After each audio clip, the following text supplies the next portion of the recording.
12 जीवित प्रमाण रामायण की जो वैज्ञानिकों को हैरान कर दिया। नमस्कार दोस्तों, आज हम एक ऐसे रहस्य पर बात करने जा रहे हैं जो सदियों से लोगों के दिलों और दिमागों पर छाया हुआ है। रामायण यह एक कहानी है, एक महाकाव्य है, लेकिन क्या यह सच में घटी? क्या राम, सीता, हनुमान और रावण वास्तव में थे? आज हम आपको दिखाएंगे 12 ऐसे वैज्ञानिक सबूत जो इस बात को साबित करते हैं कि रामायण न केवल एक कहानी है बल्कि इतिहास का एक अभिन्न हिस्सा है। ये सबूत इतने चौंकाने वाले हैं कि वैज्ञानिक खुद भी हैरान हैं। लेकिन पहले एक बात, अगर आप इस वीडियो को आखिर तक देखते हैं तो आपको एक ऐसा रहस्य पता चलेगा जो आपकी सोच बदल देगा। तो चलिए शुरू करते हैं। पहले एक अनुरोध, दोस्तों अगर आपको यह वीडियो पसंद आए तो हमारे चैनल विक्रम आदित्य को सब्सक्राइब कर लीजिए। क्यों? क्योंकि इस चैनल पर आपको ऐसी ज्ञानवर्धक और रोमांचक जानकारियाँ मिलेगी जो कहीं और नहीं मिलेगी। और अगर आप सच्चे इतिहास और रहस्यों के शौकीन हैं, तो यह चैनल आपके लिए एक खजाना है। तो अभी रुकिए मत, सब्सक्राइब कर लीजिए और बेल आइकन दबाना न भूलें। पहला सबूत, रावण के हवाई अड्डे। क्या आप जानते हैं कि रावण के पास विमान थे? हाँ, आपने सही सुना। श्रीलंका की एक रिसर्च टीम ने पिछले 9 सालों में रावण के 4 हवाई अड्डों की खोज की है। इनके नाम हैं बेरागोडा, थोटुपोला, बेरियापोला और गुरुलोकवा। ये सबूत बताते हैं कि रामायण काल में उन्नत तकनीक मौजूद थी। कल्पना कीजिए, हजारों साल पहले जब दुनिया में उड़ने का सपना भी नहीं था, तब रावण आसमान में उड़ रहा था। यकीन नहीं हो रहा, पर यह सच है।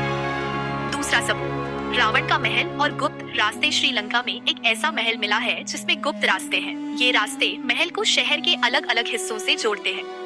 स्थानीय कहानियों के मुताबिक रावण इन रास्तों से अचानक प्रकट होता और गायब हो जाता था।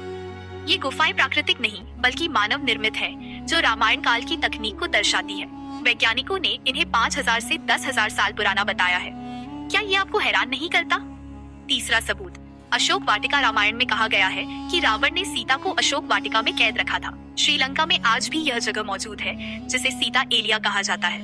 यहाँ माता सीता का एक मंदिर भी है और पास में हक्काला बॉटनिकल गार्डन है जिसमें अशोक के पेड़ हैं, जैसा रामायण में वर्णन है। यह एक जीवित सबूत है कि अशोक वाटिका वास्तव में मौजूद थी। क्या आप इसे देखने नहीं जाना चाहेंगे? चौथा सबूत, द्रोणागिरी की पर्वत। रामायण में जब लक्ष्मण मूर्छित हुए तो हनुमान जी संजीवनी बूटी लाने द्रोणागिरी पर्वत गए। श्रीलंका में रुमसाला नाम का एक पहाड़ है जिसे द्रोणागिरी का टुकड़ा माना जाता है। यहाँ की जड़ी बूटियाँ हिमालय की तरह हैं, जो श्रीलंका में कहीं और नहीं मिलती। वैज्ञानिकों ने इसे कार्बन डेटिंग से भी सत्यापित किया है। हनुमान जी की ताकत को सलाम। पांचवा सबूत, राम सेतु, जिसे एडम्स ब्रिज भी कहा जाता है। वह एक ऐसा पुल है जो भारत और श्रीलंका को जोड़ता है। नासा की सैटेलाइट तस्वीरों में यह साफ दिखाई देता है। NASA images. अमेरिकी वैज्ञानिकों ने भी माना है कि यह मानव निर्मित पुल है।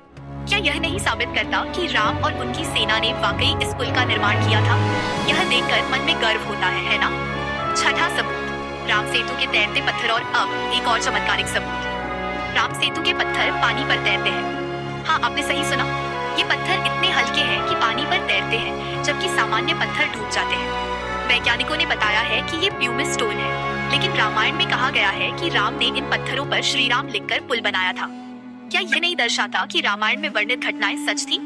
सातवां सबूत, सुग्रीव की गुफा। रामायण में लिखा है कि सुग्रीव अपने भाई बाली से डरकर मातंग ऋषि के आश्रम की गुफा में छिपा था। यह गुफा आज भी कर्नाटक के हम्पी में मौजूद है, जिसे सुग्रीव गुफा कहा जाता है। हम्पी टूरिज्म। यह गुफा रामायण की सत्यता का एक और ठोस सबूत है। क्या आप इसे देखने का प्लान बना रहे हैं? आठवां सबूत, जली हुई लंका। श्रीलंका में पुरातत्व विभाग ने रामायण के महल के अवशेष मिले हैं और कार्बन डेटिंग से पता चला है कि वहाँ मिट्टी जली हुई है। यह हनुमान जी द्वारा लंका जलाने का सबूत है। यहाँ महल के आसपास की मिट्टी का रंग काला है, जो जलने के निशान को दिखाती है। ये सुनकर मन में हनुमान जी के प्रति श्रद्धा और बढ़ जाती है।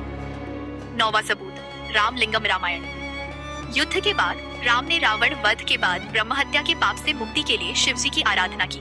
उन्होंने 4 शिवलिंग स्थापित किए जो आज भी रामेश्वरम में मौजूद है। रामेश्वरम टेम्पल। ये लिंगम रामायण की वास्तविकता का सबूत देते हैं। यह सुनकर मन में शांति और भक्ति का भाव जागता है। 10वां सबूत, रावण के 10 सिर। उत्तराखंड में दशमूलेश्वर मंदिर है, जहाँ रावण ने शिव जी की तपस्या की थी। वहाँ 10 ऐसे पत्थर हैं जो रावण के 10 सिर जैसे दिखते हैं। यह सबूत बताता है कि रावण एक ऐतिहासिक पात्र था। लेकिन दोस्तों, अभी और बाकी है। 11वां और 12वां सबूत आपके होश उड़ा देंगे, तो वीडियो छोड़कर मत जाइए। 11वां सबूत, सिगरिया की कोबरा हुड। गुफा श्रीलंका की सिकिरिया गुफा, जिसे कोबरा हुड द गुफा कहा जाता है। यह गुफा प्राकृतिक रूप से कोबरा के फन के आकार में बनी हुई है और इसकी दीवारों पर गुफा चित्र है जो सीता के अपहरण के दृश्यों को दर्शाते हैं। सिकिरिया केव। साथ ही गुफा में एक शिलालेख है जिसमें लिखा है परुमका नागुलिया लेने, जो सीता से जुड़ा हुआ है, क्योंकि नागुलिया का अर्थ है वह जो हल से पैदा हुई। ये सबूत सीधे तौर पर रामायण की घटनाओं से जुड़ा हुआ है। क्या यह आपको रोमांचित नहीं करता? 12वां सबूत, पंचवटी नासिक, और अब वह सबूत जिसका आप इंतजार कर रहे थे। पंचवटी नासिक, यह वह जगह है जहां राम, सीता और लक्ष्मण ने वनवास के दौरान रहा। आज भी आप वहां सीता गुफा देख सकते हैं जहां सीता नहाती थी, लक्ष्मण का किला और कालाराम मंदिर जहां राम विश्राम किया था, पंचावती नासिक। ये स्थल न केवल रामायण की याद दिलाते हैं बल्कि यह भी साबित करते हैं कि रामायण की घटनाएं वहां वाकई घटी। यह सुनकर मन में गर्व और श्रद्धा का भाव नहीं जागता? अंत में तो दोस्तों, ये थे वे 12 वैज्ञानिक सबूत जो साबित करते हैं कि रामायण इतिहास का हिस्सा है। अगर कोई कहे कि रामायण काल्पनिक है तो उसे यह वीडियो जरूर दिखाइए। अगर आपको यह वीडियो पसंद आया तो लाइक करें, शेयर करें और हमारे चैनल विक्रम आदित्य को सब्सक्राइब करें। अगले वीडियो में हम और भी ऐसे रहस्यों पर रोशनी डालेंगे। तो मिलते हैं अगली बार।